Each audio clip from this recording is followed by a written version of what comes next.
Welcome, ladies and gentlemen, to a new show and tell from me. My name is Peter. I'm a reviewer from Denmark, and today we'll be having the pleasure of looking at a Borealis Sea Dragon 300-meter automatic diver. First of all, let's look at some stats. The case size is 44 millimeters. It has a screw-down crown, flat sapphire crystal with anti-reflective coating on the inside, a 120 click unidirectional PVD coated bezel with a BGW9 loom applied to the indexes. It sports a made in Japan Citizen Miyota 9015 automatic movement. It has a 316L stainless steel case and a 316L stainless steel shroud. For those of you out there who don't know what a shroud is, it's actually a round piece of metal, which you can see here, which is put down over the case to protect it. This shroud is kept in place by these bolts here, one there and two there. It's probably most well known from Seiko, and who have made for many years shrouded divers. There are many, not many, rubbish. There are other dive watches that use the same system. Casio have made some great vintage shrouded divers, and other other brands also. Right, the lug width is 22 millimeters. It has a water resistance to 300 meters. The case height is 12.5 millimeters. High quality PU rubber strap with a signed buckle. There we go, that's the one there. It has Swiss-made BGW9 Superluminova applied to the dial, watch hands and bezel. It has a screwed case back with an engraved mermaid on. There she is. Let's hold her straight up there. Right. Okay, stats aside, let's have a little chat about the watch itself. First off, when I first saw this watch on the internet, I thought, for some reason the design caught my eye. Now I think it's probably to do with two things. I think it's got to do with the orange and the markings of the dial. That went straight in with me, and the fact that it has a shroud. Those two things, I think, were what signed the deal for me with this watch. I just thought, it's it's interesting. It's interesting to make a dive watch with a dial nowadays. Rubbish, not the dial. It's interesting to make a dive watch with a shroud nowadays, and not be called Seiko. It shows balls to make a dive watch with a shroud for a micro brand, and I like the design of the dial itself, the orange markings. Now this watch comes in 4 different colors. You can have a totally orange with black markers. So I mean the absolute opposite of that one there, and that's. I apologize for my humming, but I have something wrong with my throat. Anyway, so anyways, and the orange also looks very interesting. I mean, it would be an excellent summer watch. I just didn't quite have the balls to go for that. For some reason, I don't know why. I always tend to go for the secure, the place where I feel safe, and that's with black watches and so on. But the orange one is definitely a possibility if one had, need for one more. So anyway, I like the case. The case looks awesome. Again, I like it has drill-through lugs, which makes changing straps on this very easy indeed. And I think this watch would probably be the kind of watch one would end up changing straps on quite a lot. I mean, this is a very nice and very soft, good quality rubber band. I forgot the name for it. Oh dear. This always happens when I make show and tells. You know, the one time I really need to have my vocabulary primed and ready, it always fails me for some reason. And I apologize for that. It's called a strap. There you are. Very nice strap. Now, this is not the original. The original is not quite as... I mean, don't misunderstand. This is an original Borealis, but this is one that one can buy on their web shop.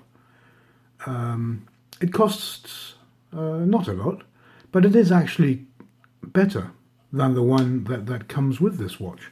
So if you guys were to buy this watch, I would most definitely buy the extra strap. It is nicer than the one that this watch comes on. But that isn't a problem for me, because as soon as I can, I'll be putting this watch on mesh. I think there's something about the design of this watch that would just look awesome on mesh. So therefore, you know, this will be coming off, and I'll put mesh on it. And then when I get tired of that, I can quickly, because of the drill through, just push them out and put another one on. So, yeah. It has a very beautiful, very well machined bee there. Borealis, obviously. The machining itself, it looks very good. There's nothing here that points to shabby workmanship, not at all. There's a scratch there, but I've made that scratch, I think. So, it's gone. So we can't fault Borealis for that. Now this watch retails for about $350,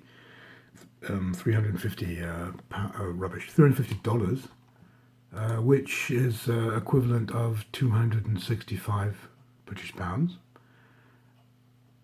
And you know, for that money, you're getting a 300-meter automatic diver, which looks good. And you know, it's just so nobody should say that you can't get reasonably priced micro-brand watches of good quality anymore. And they're here. This is one of them. Most definitely a joy to have. I can't wait to put this on mesh to see how that would work. The lumen on this is also very, very good. I haven't got a setup to that I can show the lumen, so you have to take my word for it. But it is really good. Again, I like I like the mermaid on the back. She's really sweet, you know. Being a Greek who has grown up in Denmark, I have an affinity for mermaids, like all Danes do. Hans Christian Andersen especially, the Little Mermaid. We have her in Copenhagen. So you know, she's very nice. This one. All in all, this is a very handsome watch, well made. Oops, and on there, well made. Extremely good value for money. The Miyota 9015 is, as I always say when I encounter this, is a tried and true workhorse movement that will not fail you. And it just keeps on. Yeah, right. I'll put it on my wrist. Whoops! Oh dear. Sorry. I'll put it on my wrist to give you a wrist shot.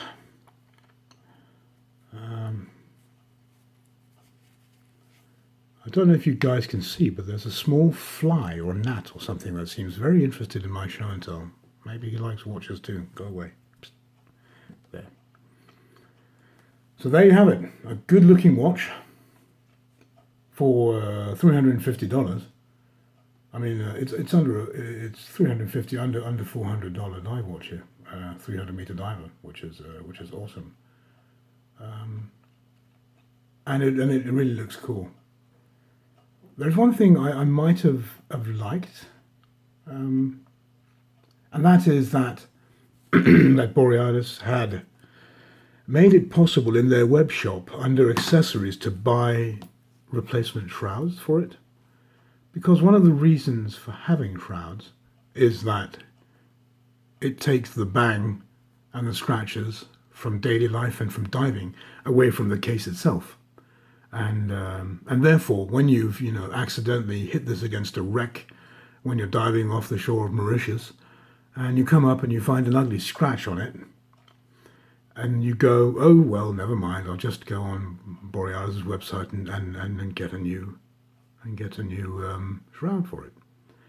But I would say that this is not purely just Borealis who don't have that. I mean, the one company who's well known for shrouds, like Seiko, you can't just buy their shrouds off the shelf either. So, and I'm sure that Borealis would be able to get their hands on a shroud for you if this was a problem. But it would just have been very easy for a diver like me, if this was to be scratched, just to go online, 2 clicks and a PayPal charge, and then and a new shroud's on its way. But again, you never know. That might be the future. Anyway, I have run out of things to say about this watch, except that I like it a lot. It's a keeper for me, and I would like I'd like to thank you all for watching. I hope you enjoyed my show and tell. If you like what I do and the way I do it, you're welcome to like and subscribe. Anyway, thank you very much, and catch you on my next show and tell. Bye-bye.